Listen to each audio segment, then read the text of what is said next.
사람의 인격과 기질은 태어날 때부터 어느 정도 모양을 갖추고 있습니다. 그래서 동양과 서양에서는 태교를 굉장히 중요하게 생각을 하죠. 심리학에서 사람의 인격은 보통 6세 이전에 거의 형성이 된다고 합니다. 사람의 기질에 따라서 다혈질, 담즙질, 점액질, 우울질 등으로 분류하기도 합니다. 동양에서는 체질에 따라서 사람을 분류합니다. 그 이유는 사람의 몸의 상태와 성격을 연결지어 생각하기 때문입니다. 이 분류법을 서상체질이라고 합니다. 태양인, 태음인, 소양인, 소음인 등등으로 분류합니다. 사람은 누구나 자기 고유의 인격과 기질을 가지고 평생 살아갑니다. 그런데 이 인격과 기질이 잘 변하지 않아요. 오랫동안의 목회를 한 목사님들이 흔히 하는 말이 있습니다. 사람은 변하지 않는다라고 하는 말입니다.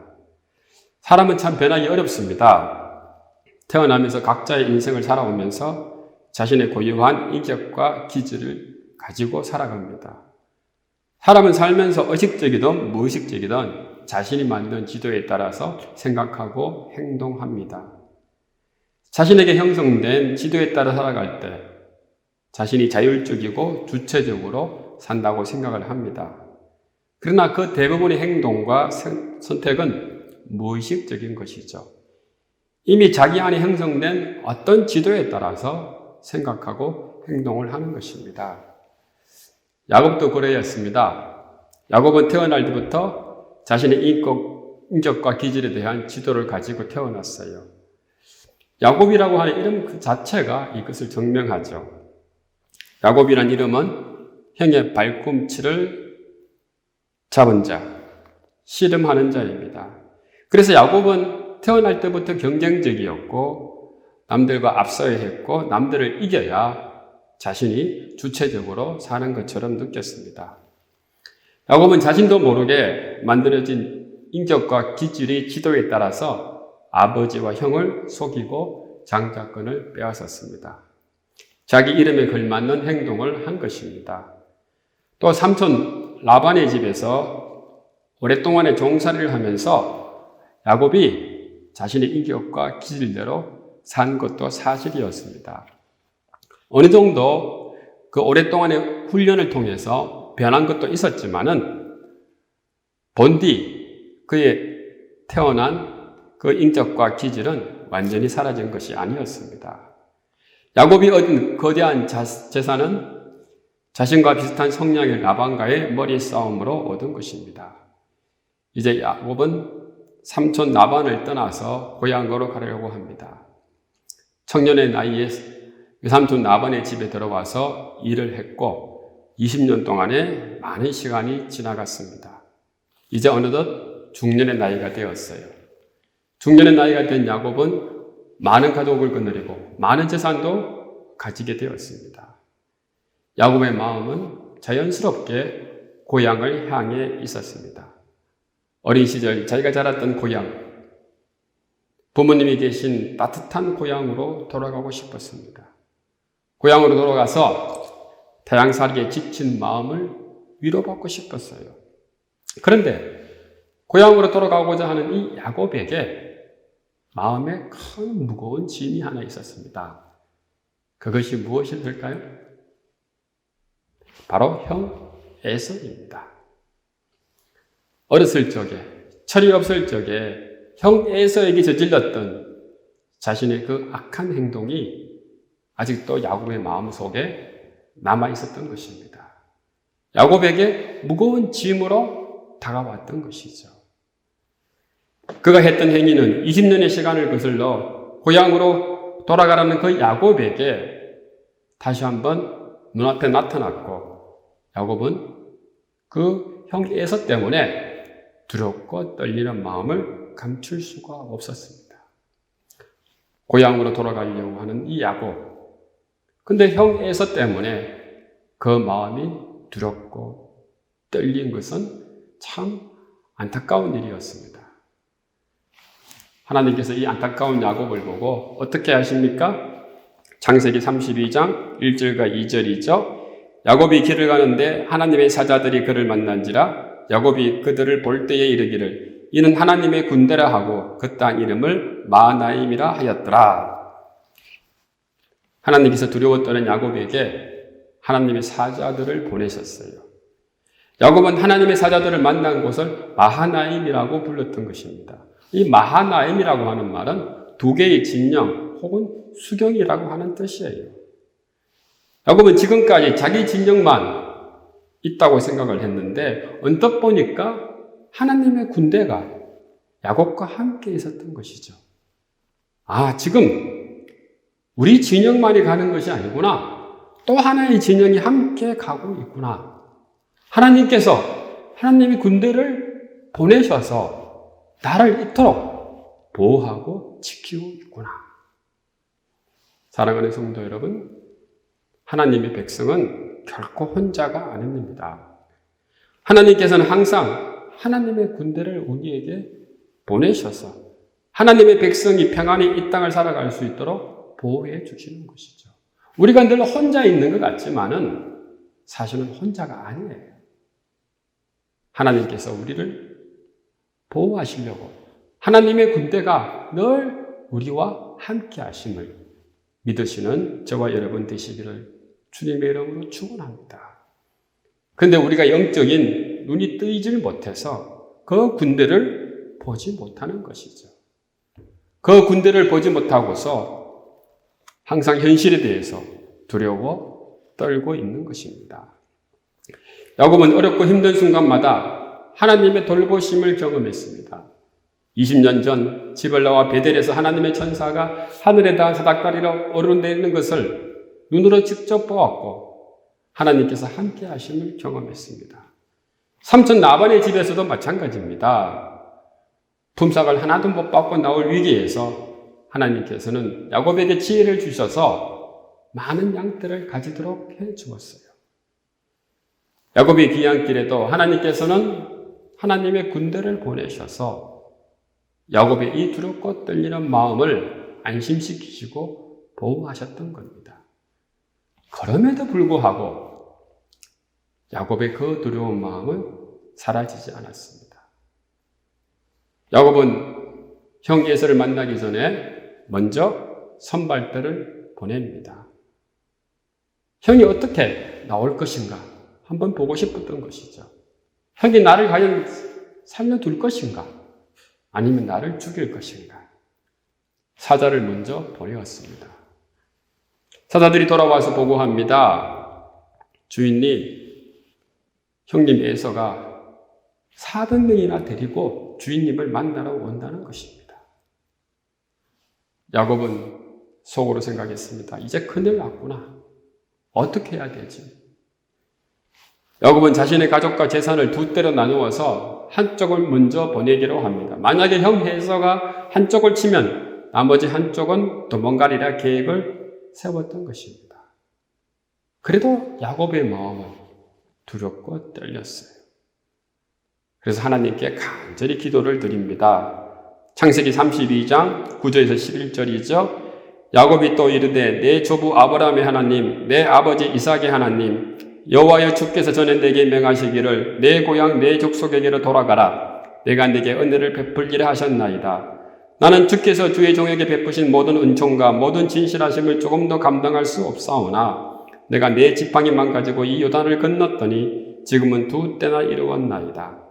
내가 주께 간구하오니 내 형의 손에서 에서의 손에서 나를 건져내시옵소서. 내가 그를 두려워함은 그가 와서 나와 내 처자들을 칠까 겁이 나기 때문이다. 야곱은 먼저 할아버지 아브라함, 아버지 이삭의 이름을 언급한 후에 하나님의 명령으로 고향으로 돌아가면은 하나님께서 은혜 베푸시겠다고 약속하셨는데 지금은 어찌할 바를 모르겠다고 그렇게 기도를 드리는 겁니다. 그리고 지금까지 하나님께서 진실하심으로 은혜를 베푸셔서 자신이 지팡이만 가지고 요단을 건너는데 지금은 가족과 양과 소가 2대가 된 것에 대해서 감사를 드리는 거예요. 지금까지 자기를 지켜준 그 하나님께서 앞으로 형 에서와의 만남에서도 은혜를 베풀어 주셔서 형 에서의 손에서 온전히 구원받기를 간절히 기도드리고 있는 것입니다. 야곱은 위기 앞에서 아주 구체적으로 기도를 드렸습니다. 아주 현실적인 기도를 드렸어요. 사랑하는 성도 여러분, 우리가 위기 앞에서 드릴 기도가 바로 이런 기도입니다. 기도가 막연해서는 안 됩니다. 기도는 아주 구체적이고 현실적이며 간절해야 됩니다. 야곱은 기도를 드린 후에도 역시 또 마음에 두려움이 가득히 찼습니다. 이번에는 더욱더 치밀한 계획을 세웁니다. 형에게 보낸 예물을 세 대로 나누어서 차례대로 보내는 겁니다. 형의 마음을 좀 위로하려고 한 것이죠. 그것도 부족해서 예물을 보내면서 형을 지극히 높입니다. 그리고 자신을 지극히 낮춰요. 형님 에서를 주의 종이라고 부르는 것입니다. 야곱은 고향을 떠나 더 큰 세상에서 어느 정도 성공을 이루었습니다. 그러다 보니 어린 시절에 자기가 그렇게 중요하게 생각했던 그 장자권이 그렇게 중요하지 않다는 것을 알게 되었어요. 이제 집으로 돌아가는 그 마당에 형의 용서만 받을 수 있다면 야곱은 형을 언제든지 주인으로 받들 수가 있었습니다. 이러한 치밀한 계획에도 불구하고 야곱은 여전히 그 마음에 두려움과 불안이 가득 찼어요. 그래서 마지막으로 한밤중에 남은 모든 소유와 자손들과 아내들까지 모두 약복 나루를 건너게 합니다. 그리고 혼자 남습니다. 창세기 32장 24절이죠. 야곱은 홀로 남았더니 어떤 사람이 날이 새도록 야곱과 씨름하다가 야곱이 약복 강가에서 혼자 남았어요. 자신이 할 수 있는 모든 것을 다 했습니다. 그동안 자신이 평생 이루어 놓았던 모든 소유와 심지어 가족들까지 다 강 건너편으로 보내고 자신은 혼자서 한밤중에 약복 강가에 남았던 것입니다. 약복 강가에서 한밤중에 외롭게 홀로 남은 이 야곱, 한번 상상을 한번 해보시기 바랍니다. 어떤 모습이었을까요? 바로 중년의 몸과 마음이 지친 그 야곱이었습니다. 이 시대를 살아가는 중년에 이른 아버지의 모습이 이런 모습이 아닐까요? 평생 다니던 직장에서 나왔지만은 마땅히 할 일이 없어요. 평생 가족을 위해서 낮밤을 가리지 않고 일했지만은 가족들로부터 외면당합니다. 사랑받지 못해요. 왜? 그동안 일한다고 가족들과 함께 시간을 보내지 못했기 때문이죠. 혼자 쓸쓸히 산으로 바다로 들러다니며 외로움을 달래는 아버지들이 참 많아요. 야곱이 이제 마지막으로 할 수 있는 것이 무엇이었을까요? 기도입니다. 이 기도는 자신의 두려움을 달래기 위한 기도가 아니에요. 바로 자신과의 힘겨운 씨름을 하는 기도입니다. 야곱은 이제 이 기도를 통해서 마지막으로 자기 안으로 들어가고 싶었습니다. 사실 지금까지 야곱은 이 상황을 피하려고 했어요. 야곱은 자신을 있는 그대로 보는 것이 몹시 두려웠습니다. 자신을 정직하게 보는 것이 몹시 싫었어요. 자신 안에 있는 그 진실을 마주해야 한다는 그 자체가 싫었습니다. 그러나 야곱은 결국 혼자 남았어요. 혼자 씨름해야 됐었습니다. 야곱은 평생 씨름을 했습니다. 태어날 때부터 형과 씨름하였고, 외삼촌 나반의 집에서 나반과 씨름하였고, 지금은 약복 강가에서 혼자 힘겨운 씨름을 하고 있는 것입니다. 근데 이 씨름을 할 때 누가 옵니까? 창세기 32장 24절과 25절이죠. 야곱은 홀로 남았더니 어떤 사람이 날이 새도록 야곱과 씨름하다가 자기가 야곱을 이기지 못함을 보고 그가 야곱의 허벅지 관절을 치매 야곱의 허벅지 관절이 그 사람과 씨름할 때에 어긋났더라. 어떤 사람이란 하나님의 천사를 말합니다. 하나님의 천사가 야곱과 씨름을 합니다. 밤새도록 실험을 합니다. 그런데 여러분 중요한 것은 이 하나님의 천사가 실험한 이 상대가 누구입니까? 야곱입니다. 근데 야곱인데 어떤 야곱입니까? 바로 겉사람 야곱이에요. 오랫동안의 야곱의 인생을 이끌어왔던 야곱의 겉사람. 오랫동안 야곱의 인생에서 야곱을 주인 노릇했던 그 겉사람. 오랫동안의 야곱을 이기적이고 욕망이 가득하고 교활하게 만들었던 바로 그 겉사람이에요. 이 겉사람과 실험하고 있는 거예요. 그런데 이 야곱의 겉사람이 너무 강한 거예요. 쉽게 승복하지 않습니다. 쉽게 지지 않아요. 그만큼 야곱을 강하게 짓누르고 있었던 것이죠. 하다못해 하나님의 천사가 야곱의 허벅지 관절을 칩니다. 이것으로 인해서 야곱은 불구가 됩니다. 그런데도 야곱이 여기서 물러서지 않는 거예요. 그의 기질대로 하나님의 축복을 받아내고자 합니다. 창세기 32장 27절이죠. 그 사람이 그에게 이르되 내 이름이 무엇이냐? 그가 이르되 야곱이니이다. 하나님의 천사가 묻습니다. 내 이름이 무엇이냐? 여러분, 이 말이 무슨 말일까요? 하나님의 천사가 야곱의 이름을 몰라서 지금 묻는 것일까요? 그렇지 않습니다. 이 말은 너 자신이 누구냐? 바로 그 말이에요. 지금까지 너의 인생에서 주인 노릇을 해왔던 그 존재가 누구냐? 지금까지 너의 인생을 주도적으로 이끌어왔던 그 존재가 바로 누구냐?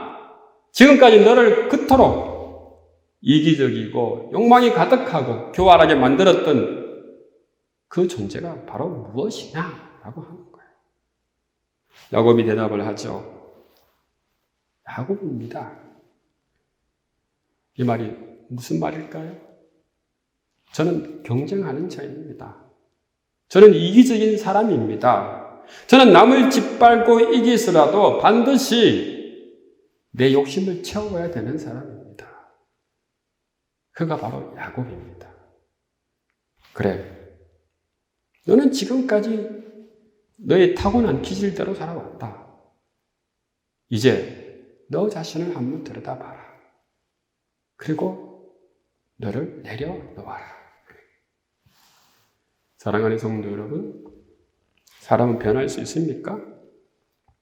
변할 수 있습니다. 변하는데 쉽게 변하지 않습니다. 어렵게 변합니다. 변할 수 있어요. 그때 빨리 변하지 않습니다. 오랜 시간이 걸립니다. 그런데 진정한 변화는 과연 어디에서부터 시작하는 것일까요? 진정한 변화는 자신이 누구인지 아는 것에서부터 시작됩니다. 자신이 잿던 본성을 가진 인간이라는 것, 자신이 원래 태어날 때부터 자기중심적이며 이기적이고 욕망이 가득한 인간이라는 것을 아는 것부터 그 변화는 시작되는 거예요. 그런데 자신이 누구인지 알기가 쉽지 않아요. 왜 그럴까요? 왜 사람이 자기 자신을 잘 모르고 살아갈까요? 바로 자의식 때문입니다. 인간은 누구나 태어날 때부터 인간 본성 그 자체에 자의식으로 가득히 무장되어져 있어요.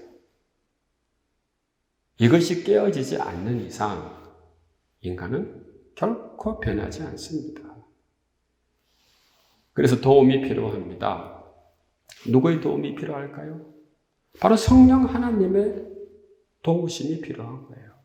성령 하나님의 도움을 통해서 우리가 평생 동안에 가지고 있던 우리의 자의식이 깨어져야지 비로소 우리는 진정한 자신을 발견할 수 있는 거예요.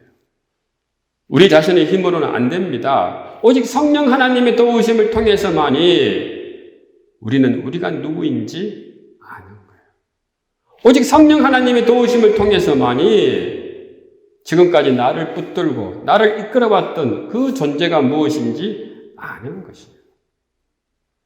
오직 성령 하나님의 도우심을 통해서만이 우리는 겉사람을 넘어서 속사람의 실체를 비로소 깨달을 수 있는 것입니다. 사랑하는 성도 여러분, 성령의 임재로 우리 자신의 모습을 한번 되돌아보기 바랍니다. 기도를 통해서 우리가 누구인지 분명히 똑똑히 알아야 돼요. 우리의 겉사람이 어떻게 분노하고, 우리의 겉사람이 어떻게 이기적이고, 우리의 겉사람이 어떻게 욕심을 채우는지 알아야 된다는 겁니다. 기도를 통해서, 말씀을 통해서 우리가 우리 자신을 들여다보지 못하면은 우리는 결코 변화될 수 없는 거예요. 시작이 안 되는 거예요. 이러한 시작 없이는 우리는 결코 하나님을 만날 수 없습니다. 이러한 시작이 없다면 우리는 결코 그리스도인으로 살 수가 없는 거예요.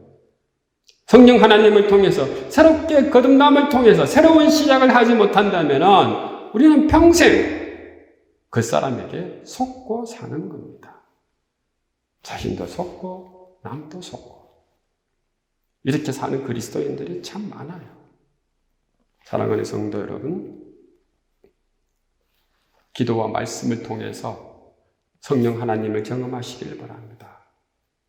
자신이 누구인지, 자신의 겉사람이 누구인지 깨닫는 저와 여러분 되시기를 주님의 이름으로 축원합니다. 야곱은 약복강가에서 천사와 힘든 실험을 통해서 자신이 누구인지 알았습니다. 자신이 야곱이라는 것을 알았어요. 이기적이고 욕심이 많고 경쟁심이 많은 자신의 겉사람을 알게 된 것이에요. 결국 야곱은 자신을 극복하고 새로운 존재가 됩니다. 그 새로운 존재가 바로 무엇입니까? 바로 이스라엘입니다. 창세기 32장 28절이죠. 그가 이르되 내 이름을 다시는 야곱이라 부를 것이 아니요 이스라엘이라 부를 것이니 이는 내가 하나님과 및 사람들과 겨루어 이겼음이라. 야곱은 약복강가의 실험을 통해서 새로운 이름을 받았습니다. 새로운 이름을 받았다는 것은 새로운 삶이 주어지고 새로운 인생이 주어진다는 거예요. 야곱이 이 새로운 이름을 부여받자 지금까지 가져왔던 그 모든 두려움이 다 사라졌어요. 지금까지 가졌던 그 모든 불안이 다 사라졌어요. 야곱은 이제 자신의 겉사람으로부터 자유를 얻고 새롭게 나아갈 수 있었던 것입니다. 야곱에게 새날이 밝았습니다. 그는 다리는 절개되었지만은 이제 하나님을 지팡이 삼아 하나님을 그의 인생의 주인으로 모시고 살게 되었습니다. 이제 옛날 야곱은 없는 거예요.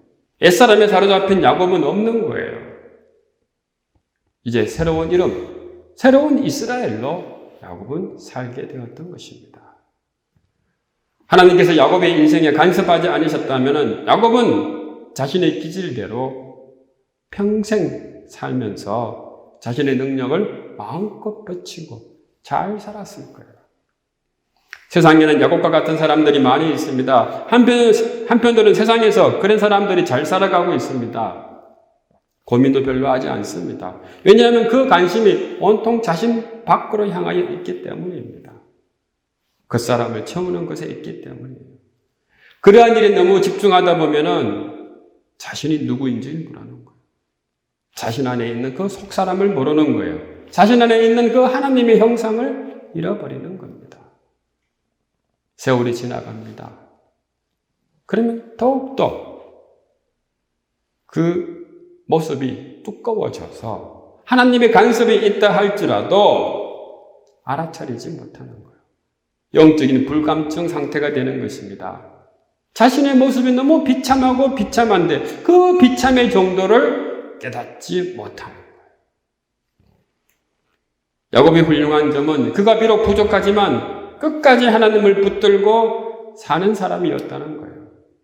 하나님은 그가 겉사람을 극복하고 속사람을 발견할 수 있도록 야곱에게 은혜를 베푸신 겁니다. 사람은 누구나 나이를 먹고 늙게 되어져 있습니다. 나이가 먹고 들어가는 그 과정 중에서 중년이 되기도 합니다. 사실 중년이 되어도 제2의 천성처럼 되어버린 그 욕망을 향한 질주를 멈추지 못하는 사람들이 너무 많아요. 자신의 생명의 에너지는 점점 줄어들고 있는데 그 관심은 여전히 밖에 있는 거예요. 여전히 겉사람에게 있는 것이고 여전히 겉사람의 그 욕망에만 있는 거예요. 자신을 해치는 악한 습관과 남을 상처 입히는 말과 행동이 너무 두꺼워서 너무 습관화되어서 너무 간성화되어 있어서 이제는 도저히 멈출 수가 없는 거예요. 그냥 노년에 이렇게까지 그 모습 그대로 가지고 살아가는 거예요. 사랑하는 성도 여러분, 우리는 하나님께서 간섭하시도록 우리 자신을 열어놓아야 됩니다. 야곱처럼 약복강가의 실험을 해서라도 성령 하나님의 존재에 눈을 떠야 돼요. 하나님께서만이 소유와 욕망에 치우친 이 겉사람의 허무함을 깨닫게 하시고 우리를 새롭게 할 수 있는 거예요. 우리의 삶의 방향을 바꾸게 할 수 있는 것입니다. 하나님께서 야곱과 함께 하셨습니다. 베델에서도 함께 하셨고 마하나임에서도 함께 하셨고 약복강가에도 함께 하시며 야곱을 끈질기게 인도하셨습니다. 왜 하나님께서 야곱을 이토록 끈질기게 인도하셨을까요? 하나님의 백성이기 때문입니다. 하나님께서 사랑하시는 자이기 때문입니다. 하나님께서는 야곱이 새로운 이름 이스라엘로 거듭날 때까지 야곱을 포기하지 않으시는 거예요. 사랑하는 성도 여러분, 하나님께서는 결코 우리를 포기하지 않으세요. 우리가 실수도 많고 허물도 많고 죄도 많지만은 우리가 하나님을 붙들고 있기만 한다면은 하나님께서는 우리를 끝까지 포기하지 않으시는 거예요. 우리가 새롭게 거듭날 때까지 포기하지 않으시고 우리에게 은혜를 베푸시는 것입니다. 오늘 이 시간 야곱에게 함께 하신 하나님, 포기하지 아니한 하나님, 이 하나님을 꼭 믿고 의지하는 저와 여러분 되시기를 주님의 이름으로 축원합니다.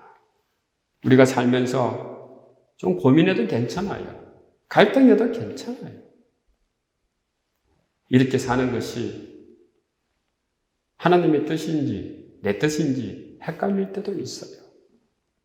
그러나 그럴 적에 하나님께서는 우리와 함께 하시는 거예요. 우리 자신을 돌아보게 하시는 겁니다. 말씀을 맺겠습니다. 야곱은 타고난 기질이 있었습니다. 그 기질대로 삶을 살았습니다. 그 기질대로 형을 속였고 아버지를 속였고 외삼촌 라반을 속였습니다. 그러나 하나님께서는 야곱을 포기하지 않으시고 야곱의 삶에 끈질기게 함께 하셨습니다. 포기하지 않으신 하나님, 끈질기게 야곱과 함께 하신 그 하나님께서는 야곱이 약복강가에서 새로운 이름으로 거듭날 때까지 함께 은혜를 베푸셨습니다.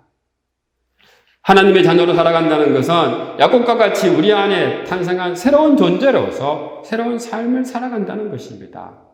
때로는 그것으로 인해서 우리가 더 고민하고 갈등해야 할 때도 있어요. 그러나 이미 그 사실 자체가 축복입니다.